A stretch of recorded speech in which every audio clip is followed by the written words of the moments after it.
Author Neil Gaiman was accused in a lawsuit on Monday of repeatedly raping his former babysitter, repeating allegations that were first raised in a Tortoise Media podcast last year.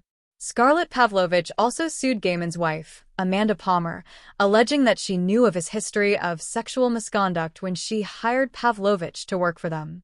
The suit accuses both Gaiman and Palmer of human trafficking. Gaiman and Palmer are alleged to have taken advantage of Pavlovich, knowing she was destitute and had suffered with mental health issues.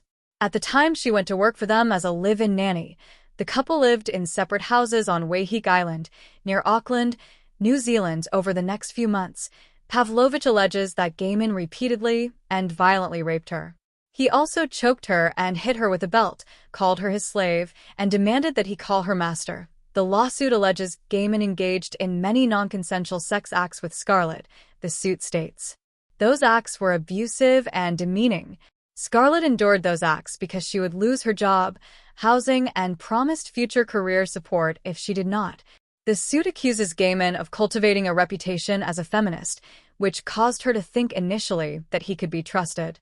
By the end, Pavlovich states that she was suicidal and had to be hospitalized at a psychiatric center.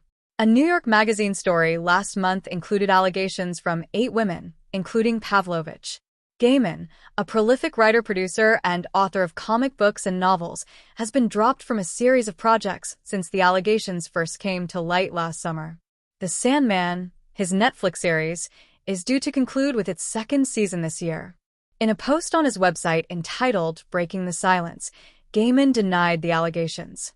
"I'm far from a perfect person, but I have never engaged in non-consensual sexual activity with anyone," he wrote.